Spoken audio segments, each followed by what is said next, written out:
बनाने की कोशिश की है मेम्ब्रेनोप्रोलिफेरेटिव ग्लोमेरुलोनेफ्राइटिस की, और साथ में इसको इकट्ठा ही किया है इसके साथ, क्योंकि C3 ग्लोमेरुलोपैथी जिनसे वो इकट्ठी मिलती जुलती है। ठीक है। अच्छा, इसमें हमारे पास ये है कि मेम्ब्रेनोप्रोलिफेरेटिव जो है इसके नाम से पहले क्या क्लियरेंस होती है, इसकी मॉर्फोलॉजी के अंदर क्या बातें आती हैं। पहले तो बात बता दूँ कि ये जितना पैराग्राफ है सारे जनरल मॉर्फोलॉजी, और मैं पहले जनरल मॉर्फोलॉजी के बारे में जिक्र करूँगा, फिर उसके बाद specific to the types of the membranoproliferative glomerulonephritis की टाइप्स की मॉर्फोलॉजी फिर बताऊँगा। ठीक है। सो मेम्ब्रेनों से मतलब लग गया कि ग्लोमेरुलर बेसमेंट मेम्ब्रेन की थिकनिंग हो रही होगी। प्रोलिफरेशन से मतलब ये लग गया, इसका मतलब कोई सेल्स की प्रोलिफरेशन हो रही है, क्योंकि मेम्ब्रेन जो बेसमेंट मेम्ब्रेन है वो प्रोलिफरेट नहीं करती, उसकी थिकनिंग होती है, क्योंकि इसमें बेसिकली सेल्स तो नहीं होते हैं, फाइबर्स होते हैं, तो वो तो थिकनिंग होती है, वहाँ पे एडिशन होती है, फाइबर्स हो रही होती है। तो प्रोलिफरेशन उसकी नहीं कहना चाहिए, उसको थिकनिंग कहना चाहिए। और प्रोलिफरेशन का मतलब है सेल्स को डुप्लीकेट हो रहे हैं, कोई इनकी क्वांटिटी बढ़ी। सो मेम्ब्रेनों से मतलब क्या GBM हमारे पास जिनसे वो थिकन हो रही होगी, और प्रोलिफरेशन का मतलब सेल्स, तो सेल्स के अंदर जिनसे हमारे पास दो किस्म के सेल्स हैं, मेसेंजियल और एंडोथेलियल। अच्छा, जो हमारे पास ये पीछे हमने पढ़ी थी मेम्ब्रेनस नेफ्रोपैथी, इसके अंदर सब एपिथेलियल सेल्स थे, सब एपिथेलियल डिपॉजिट्स थे। तो मैंने इससे सोचा कि इसमें अगर एपिथेलियम का जिक्र हो रहा था तो यहाँ पर एंडोथेलियम का जिक्र हो गया। ठीक है, तो मतलब वो याद रखने के लिए एक बात बन जाती है। इसका मैंने नुमानी के वीडियो में बनाया हुआ, वो देखी जा सकती है बाद में। अच्छा, सो हमारे पास जो है इन्फिल्ट्रेटिंग इसमें और फिर ग्लोमेरुलोनेफ्राइटिस, आइटिस का मतलब इन्फ्लेमेशन, तो हमारे पास इन्फिल्ट्रेटिंग ल्यूकोसाइट्स भी हो गए। ये इसमें पहली बात है, इसके नाम के साथ लिंक हुई मॉर्फोलॉजी। और इसमें एक जो टिपिकल इसकी चीज़ है वो ट्राइमट्राइकोपेनिस है, ये पक्की याद करने की ज़रूरत है, क्योंकि इसके अलावा कोई और ऑप्शन नहीं मैं समझ में आया कि मैं इसको कोई निमानिक बना सकूँ। सो ट्राइमट्राइकोपेनिस हो गया। अच्छा, अब इसी पॉइंट से आगे निकलें, मेसेंजियल सेल्स की प्रोलिफरेशन हो रही है, इधर मेसेंजियल सेल की प्रोलिफरेशन हो रही है, और हमारे ट्राइमट्राइकोपेनिस से लिंक करना है। तो मेसेंजियल सेल्स की ये जिनसे क्या कहते हैं आर्म्स हैं, वो हमारे पास ग्लोमेरुलर बेसमेंट मेम्ब्रेन के अंदर घुस रहे हैं, उसकी वजह से हमारे पास स्प्लिटिंग होती है, बेसमेंट मेम्ब्रेन हो रही है, जो कि ट्राइमट्राइकोपेनिस दे रही है। और इसी तरह से इन्फ्लेमेटरी सेल्स जो हैं वो हमारे पास एंडोथेलियम के नीचे भी डिपॉजिट हो रहे हैं, और एपिथेलियम के नीचे भी डिपॉजिट हो रहे हैं, और हमारे पास एंडोथेलियम के नीचे भी डिपॉजिट हो रहे हैं, जो कि हमारे पास इस तरह के पेनिस के अंदर एक रोल प्ले कर रहे हैं, क्योंकि इनकी वजह से इन्फ्लेमेटरी रिस्पांस आ रहा है, और इसी वजह से ये मेसेंजियम जिनसे ग्रो कर रही है, और हमारे पास एपिथेलियल सेल्स भी ग्रो कर रहे हैं, तो उसकी वजह से ऐसा हो रहा है। अच्छा, अब ये बात ये है कि ये पूरे का पूरा कैपिलरी वाला एक पार्ट है, ग्लोमेरुलस का एक छोटा सा पार्ट है। अगर इसके इर्द गिर्द बहुत सारी प्रोलिफरेशन होनी शुरू हो जाएंगी, तो ये एक बहुत बड़ा सा ऐसा बड़ा सा ना गोमड़ा टाइप बन जाएगी चीज़, ये भी गोमड़ा सा बन जाएगा। तो ये हमारे पास लॉब्यूलर अपीयरेंस आ रही है। ठीक है, ये बात होगी, ये हमारे पास जनरल अपीयरेंस होगी थी। नेक्स्ट हमारे पास आया था अब ये जो मेम्ब्रेनोप्रोलिफरेटिव ग्लोमेरुलोनेफ्राइटिस और अगली वाली जिनसी ग्लोमेरुलोपैथी है, उनके दरमियान डिफरेंस, और उनको मैं कंपेयर करके चलूँगा।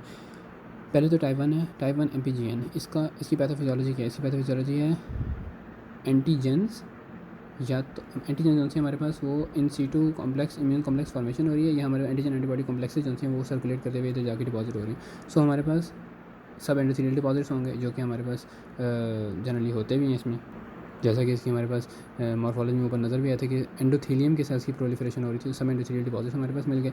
और कॉम्प्लीमेंट पाथवे का C3 जो है वो इरेगुलर ग्रेनुलर पैटर्न में है, और क्लासिक पाथवे के अंदर से IgG और अर्ली कंपोनेंट्स मौजूद हैं। ठीक है, इस बात को मैं इस पे C3 पर और IgG पर और अर्ली कॉम्प्लीमेंट के मैं क्यों जोर दे रहा हूँ, इसलिए कि अगली वाली बात के अंदर हमारे पास जो ग्लोमेरुलोपैथी है, इसकी जनरल अपीयरेंस जो है वो इसी तरह की है जिस तरह की हमारे पास पीछे पढ़ ली है।